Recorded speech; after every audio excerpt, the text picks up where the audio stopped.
Hello everyone, and welcome to Software Architecture Monday.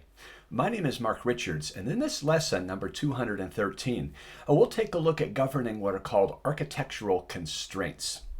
Back in lesson 194, I talked about the concept of architecture as code, the ability to describe an architecture and basically govern an architecture through source code. If you haven't seen that video, I would suggest watching it first or right after this video.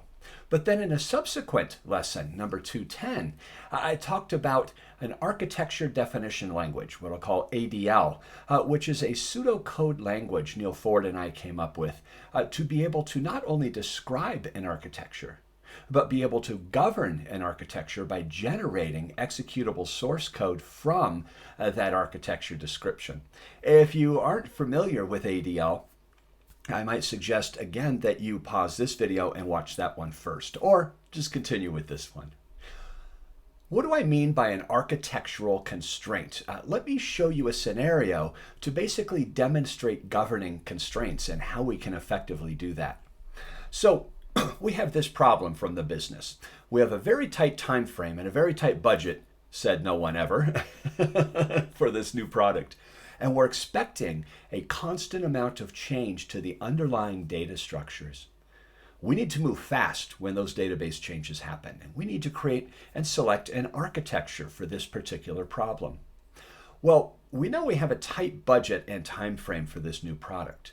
So if we go to our star rating chart that Neil Ford and I created in our book, The Fundamentals of Software Architecture, which you can also download from my resources page, we can see what are our concerns. Well, clearly cost, because of tight time frames and budgets, but also keeping it fairly simple. And so these would be two driving forces. And if we look at the qualitative star ratings, 5 being very good, 1 being not so good, and the dollar signs referring to the cost, $1 sign, it's pretty cheap, $5 signs, that's the most expensive restaurant you'll ever eat at. And we can see that the layered architecture, the modular monolith, and even microkernel really fit those kind of requirements. May be service-based from a cost standpoint, not so much from a simplicity standpoint. So how do we make our decision? Well, do you remember the other part of this requirement? We expect a lot of frequent database structure changes, in other words, changes in the schema, and we have to move fast with those. And if we look at the overall level of partitioning, we see that we have technical and domain partitioning. But if we can isolate the database logic, that would allow us to make those changes faster, and that's exactly what technical partitioning is all about. So, isn't it interesting? Layered architecture for the win. Yes, this architecture style is not dead. And as a matter of fact, this would be a great architecture for this problem statement because we have great separation of concerns because of those layers of isolation, which means I've got great change control from a database perspective. When that database changes, if done correctly, the persistence layer should be the only layer that needs to change. All these other layers remain untouched. But I think we can all agree, in order for this to be successful, we have to apply some constraints.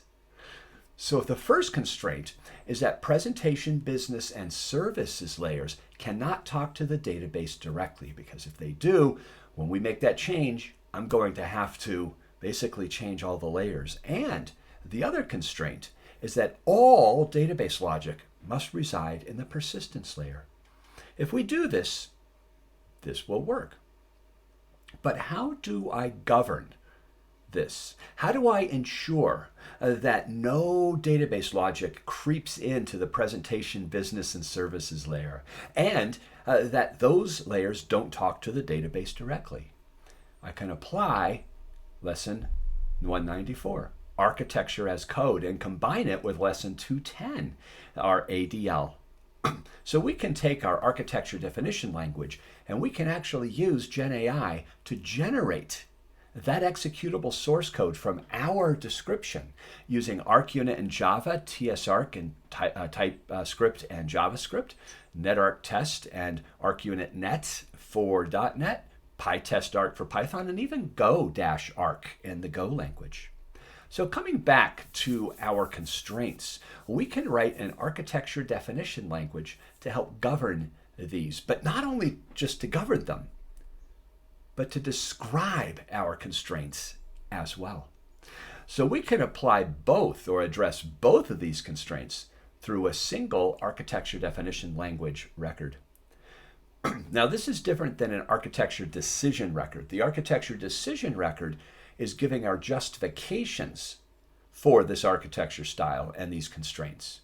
But the ADL is now describing our architecture, but allowing us to govern it. Let me show you what I mean. So this file, this ADL file, is about restricting database access.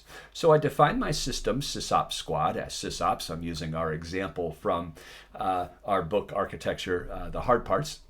Now, I have 4 layers, which I could describe as a layer, or in this case, just a domain. I've got the presentation layer as presentation, so that points to the actual directory structure or namespace for the presentation layer.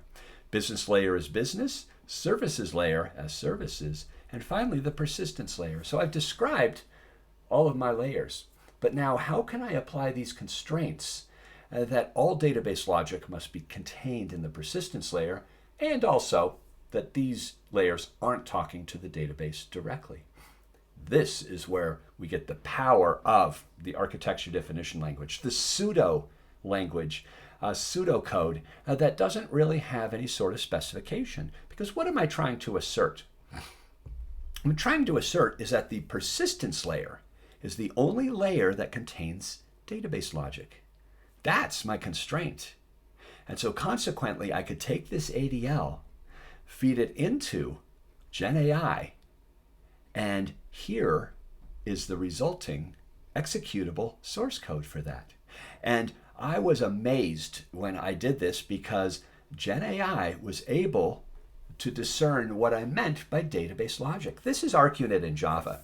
So notice here, no classes that reside outside of a package persistence should depend on classes that are assignable to a connection object, statement, prepared statement, or result set. Now, I did not change any of the source code here. This was all generated as you see right here. And then we can check to make sure that no layers have any database logic. As a matter of fact, I can do the same thing in ArcUnit Net. And when I do that, we can see that types that reside outside of that namespace persistence should not depend on IDB connection, command, reader, and adapter.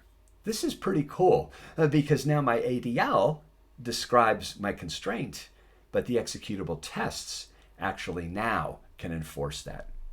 These are techniques that we can use, kind of combining lesson 194, lesson 210, and then this lesson to be able to see how as we apply constraints and write our architecture decision records, we can correspondingly create the ADL so that now I'm not only describing my architecture, but also governing it to ensure this alignment. Fantastic. So this has been lesson 213, just an example and description of governing architectural constraints using ADL and the concept of architecture as code. So thank you so much for listening. Stay tuned next month for another lesson in Software Architecture Monday.